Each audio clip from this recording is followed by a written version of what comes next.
Assalamualaikum warahmatullahi wabarakatuh. Jumpa lagi dengan saya dari Rawan pada mata kuliah peralatan otomotif. Pada kesempatan hari ini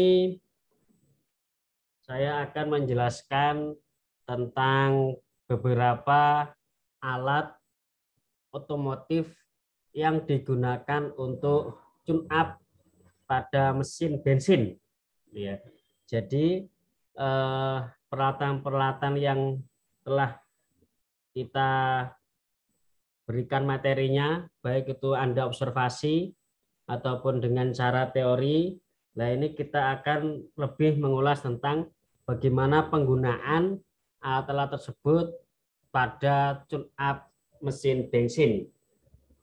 Baik, untuk mesin bensin ada dua, yaitu adalah untuk tune up konvensional yang masih mempunyai memakai karburator, meskipun pada mesin-mesin yang baru ya dimulai dari tahun 90 sampai tahun sekarang itu 90 sampai 99 awal itu adalah masih menggunakan mesinnya tune up-nya karburator.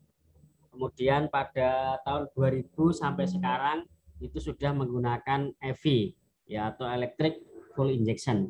Baik, untuk materi tentang EV dan sebagainya itu nanti akan dijelaskan pada mata kuliah lain, tapi fokus kita kali ini adalah menjelaskan bagaimana peralatan-peralatan otomotif tersebut digunakan untuk tune up mobil bensin. Baik, kita lanjutkan. Baik, yang pertama adalah alat yang digunakan untuk membersihkan saringan udara. Yang pertama ini adalah ada kompresor ya. Jadi seperti kompresor tembak seperti ini.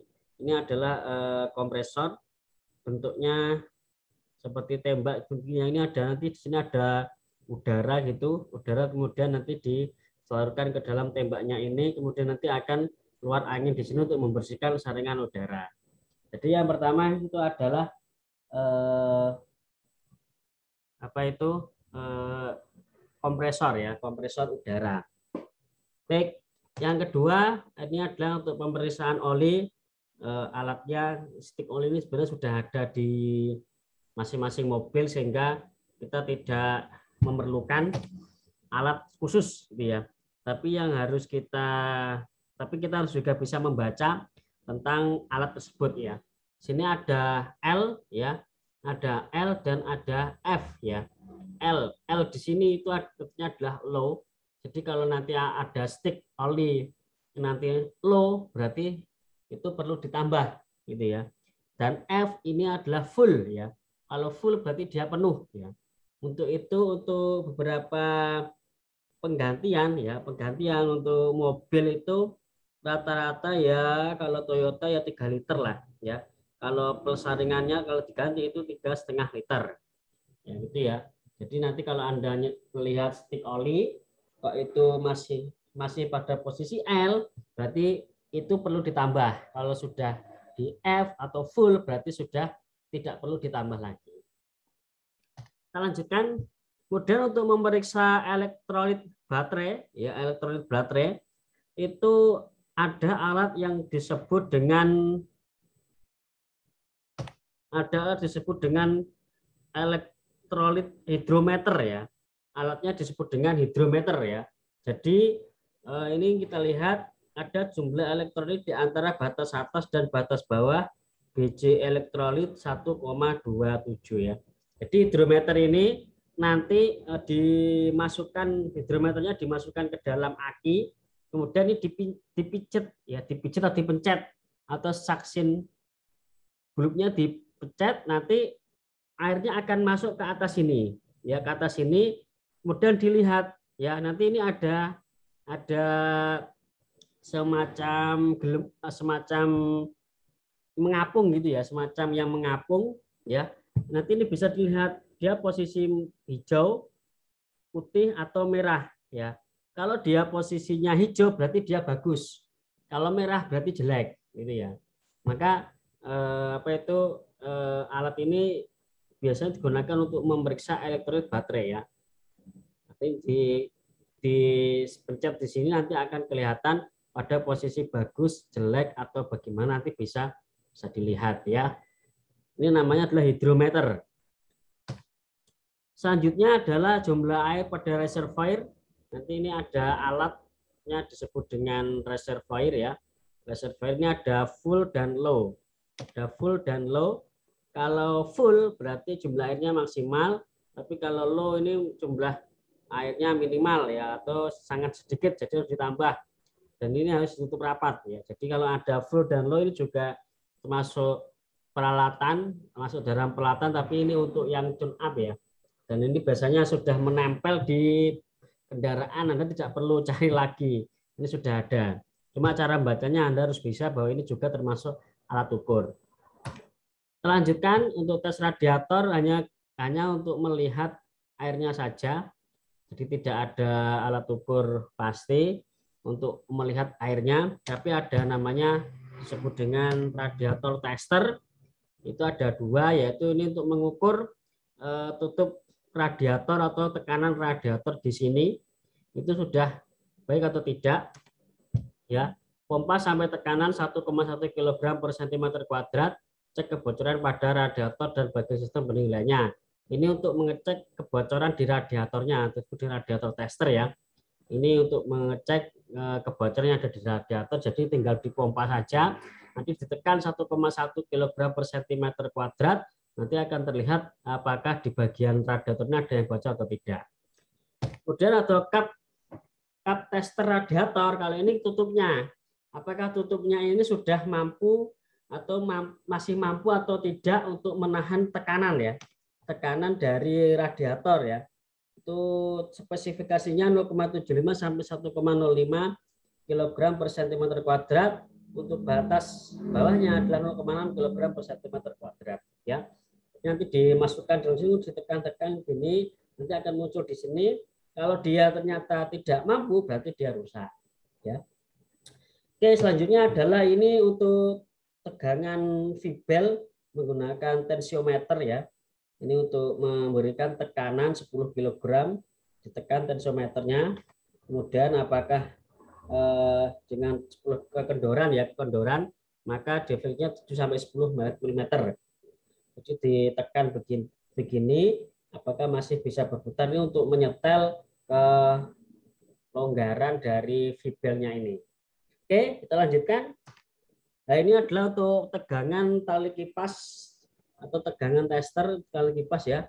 Jadi ini ada pakai SST toolnya, ditekan begini nanti akan muncul pemeriksaan Fibel baru itu 45 sampai 55 kg, lama 20 sampai 35 kg, dikasih tekanan gitu ya.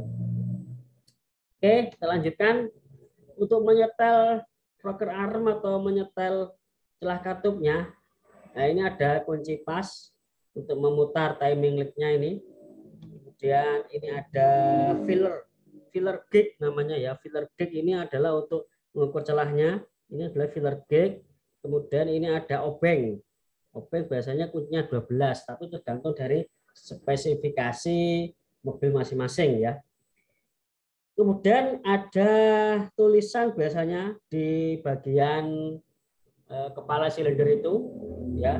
Di situ kalau ada tulisannya F itu artinya adalah front itu artinya depan, berarti arah depan.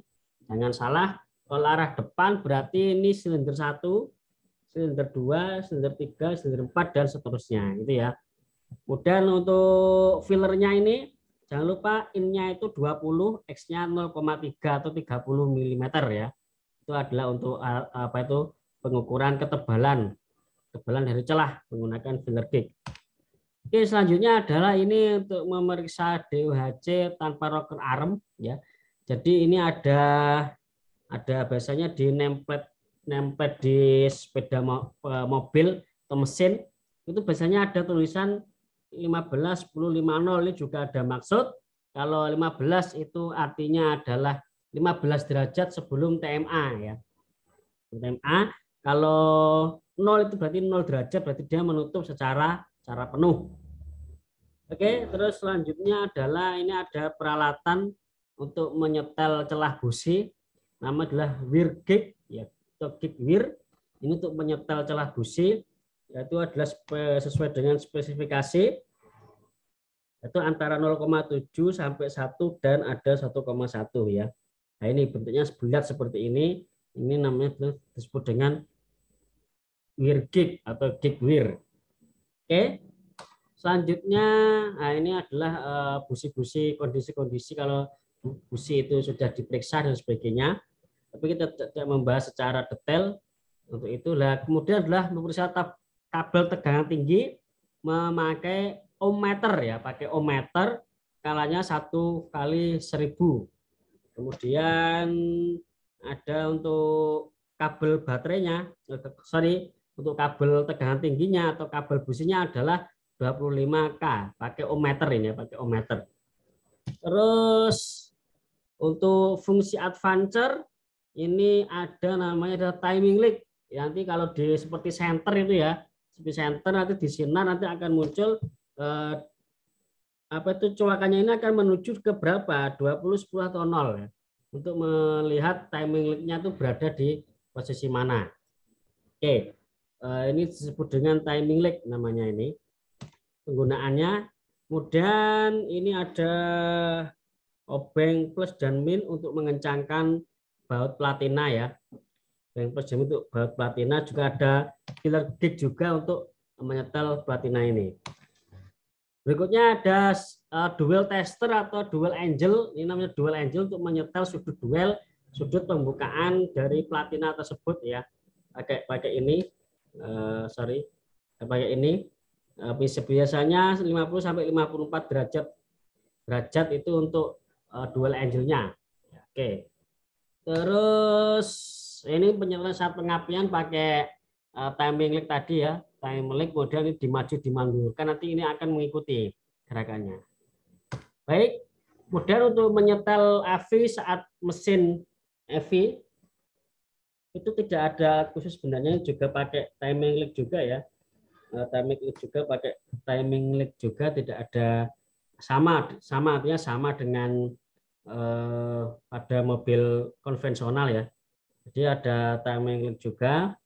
Kemudian hidupkan caranya, hidupkan mesin, hubungkan terminal E1 dan TE1, pasang timing tester ya, sama ya, timing tester. Kemudian ini tapi cuma bedanya adalah prosedurnya berbeda. Tapi kalau alatnya sama ya. Terus berikutnya adalah ada idling RPM untuk menyetel idling. Jadi ini ada namanya idling tester untuk menyetel apakah idling tester itu ya putaran itu ya. Jadi RPM lah, jadi RPM di RPM testernya atau putaran. Di speedometernya itu biasanya ada.